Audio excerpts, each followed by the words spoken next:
Olá, eu vou falar um pouquinho agora sobre cálculo renal, algumas peculiaridades sobre o tamanho deles e sintomas. O tamanho dos cálculos que a gente consegue expelir naturalmente vai depender do tamanho do ureter, né, a saída dos rins, né, a saída da pelve renal até a entrada dele na junção com a bexiga. Esse tamanho no ser humano é constante, independente da idade e do sexo e do tamanho da pessoa, ao redor de 4,5 milímetros o tamanho de um ureter do ser humano. É lógico que isso é uma distribuição normal, né? Então a maior parte das pessoas tem um ureter de 4,5 milímetros, mas algumas pessoas vão ter ureteres maiores e outras pessoas, por azar, vão ter ureteres um pouco mais finos, menos calibrosos. Isso explica para a gente o tamanho que os cálculos podem ser expelidos naturalmente. Normalmente os cálculos expelidos naturalmente vão ter até os seus 5, 6 milímetros, né? Passou disso, fica mais difícil expelir esse cálculo, porque o ureter teria que dilatar e lutar contra o cálculo, né? Em contrações rítmicas, até expelir essa pedra. E essas contrações e essa luta causaria muita dor. Então, normalmente, a gente assume que até 5, 6 milímetros esses cálculos podem ser expelidos naturalmente. Claro que você vai ouvir histórias de indivíduos que conseguem expelir pedras maiores, mas eles não são a média, eles não são a norma, né? Eles estão um pouco fora do normal daí. Nesse processo pode causar eliminação de sangue na urina? Claro, são pedras que vão descer ali eventualmente rasgando o ureter. Esses micro machucados podem liberar sangue na urina. Aliás, essa é a característica mais presente nos exames de urina. Tem remédio para diluir esses cálculos?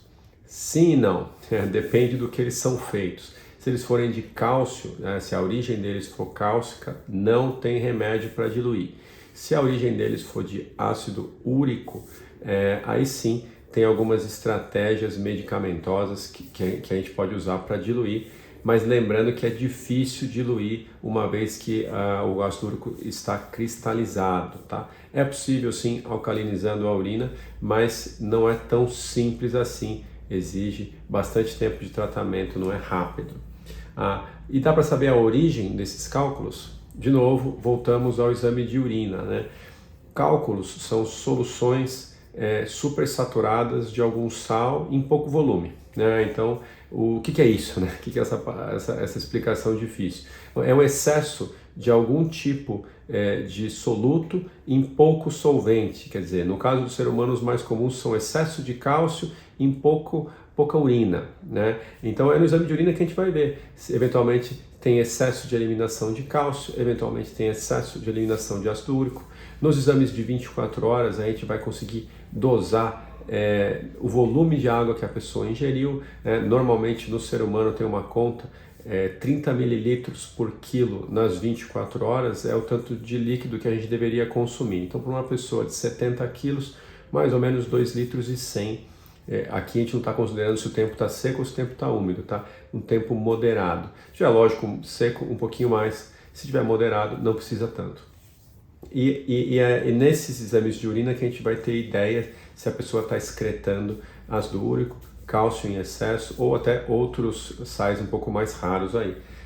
Curiosidade, às vezes no exame de urina simples a gente pega excesso de alguns tipos de cristais. Vocês vão ver lá, cristais de urato, cristais de oxalato de cálcio, cristais de carbonato de cálcio. Pois bem, esse exame de urina simples deu uma ideia também de que aquela pessoa está eliminando poeira desses tipos de sais. Então, claro, aumenta a chance de que se um dia ela venha a ter cálculos renais, eles cenem dos mesmos sais que ela costuma eliminar no dia a dia. Tá bom?